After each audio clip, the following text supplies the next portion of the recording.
I tried hand cycling and I fell in love. I really wanted one. I had to, it was just something that I had to have, I had to start doing.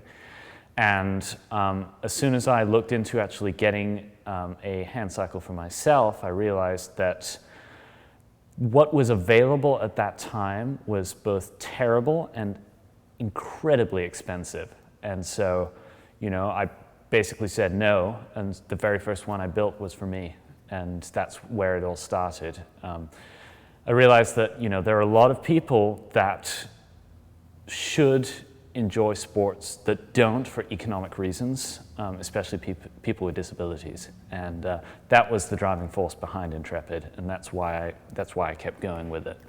The original bike that we came out with was the Torah, and it's still our most popular bike, and it is certainly the most practical bike that we build. It's also the most cost-effective, quality, hand-built hand cycle available on the market. This is the mountain version of the Torah. We're calling it the Torah Mountain. It's got tons of ground clearance with these enormous wheels. You're up, you know, you've got 10, 11 inches of ground clearance. This is our brand new Eclipse. It is designed as a serious race hand cycle. It's ultra light and it's ultra reclined. We have a junior hand cycle called the Rascal, which is for little kids. The philosophy behind this bike was for a tough, fun bike for kids to just have a blast riding. This is the Morphing hand cycle X11. It has two modes of operation. It has a high maneuverability mode, which is what you see right here, and it has a high speed mode, which is when you're down low. So it moves from this position back up to this position. It goes from having an 18-foot turning circle to having a 5-foot turning circle. With your feet on the footrest like this, you have limited maneuverability. So basically what you got to do is kick your feet out of the footrest and just let them dangle. So this might be a problem for someone with a lot of spasticity, but you know, for a lot of us, it's quite possible to do that. And then you can swing the wheel right around, and you can turn around in what is an extremely tight spot. One of the unique things about the Morphing hand cycle is this ability to adjust height. And one of the things that is often very hard for a hand cyclist is transferring in and out, especially in a super low bike. There are many factors that you consider when looking into what hand cycle that you should be riding. One of those, and probably the most important of those, at least from my perspective, is practicality and comfort, because if you have a bike that's very difficult to use and uncomfortable, you're not going to ride it as much. Let's just say, for example, if I were to transfer into this wheelchair, I would find the height of the wheelchair, I would lock the strut, and then if I flip my feet out of the footrests, like so, there is a release mechanism, a quick release mechanism, which is also unique to our products, which allows this whole front end to flip away, which gives me this clearance right here, and makes it much, much easier for me to get this foot over to this side. And then I can simply re-engage it, like so. And then the transfer is relatively straightforward, because I've got both legs on one side, and I'm at the same height. So if I simply can just slide myself across, it makes for actually an incredibly easy transfer. If you have, you know, the ability to kind of move your arms like this, you have the ability to ride a bike. We can figure out a way to allow you to shift, pedal, and steer and brake. If you have that function, whether that is a full quad grip, which is like a glove that clips the pedals with a coaster brake and elbow shifters, or whether that it's a grip that you can release your hands from and then use a push shifter like this.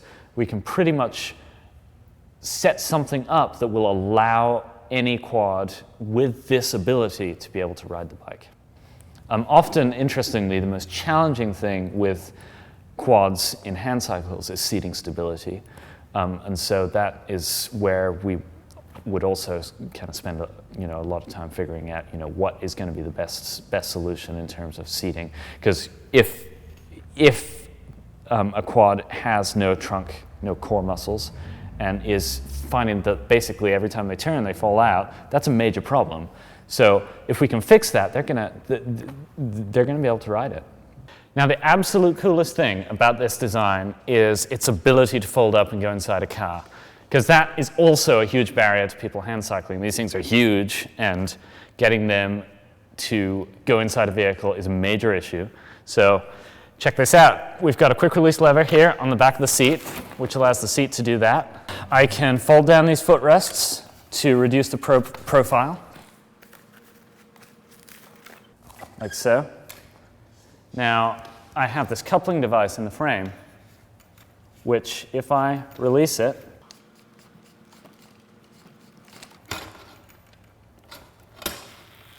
it allows me to have one part right here. And this as well can fold smaller than this, but you mostly don't need to. It'll go in the trunk of the Toyota Corolla exactly as it is, no problem. And then with this, if I flip these quick release levers right here, these wheels come right off. You can stack it.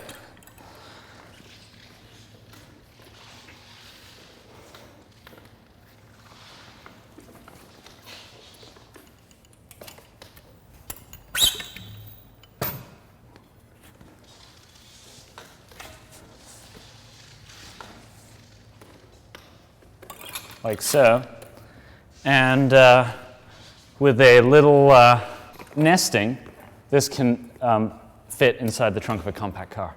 We're a really small company, so we can take the time to modify our bikes to suit unique and individual needs. There you go. Riding a hand cycle is an important part of staying healthy.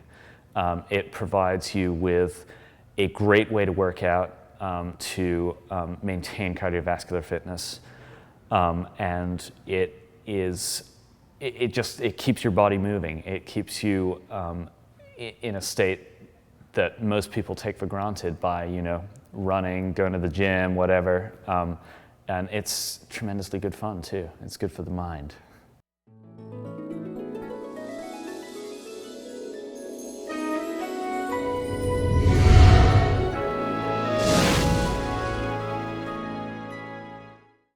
Brought to you by the Christopher and Dana Reeve Foundation and Gold Pictures.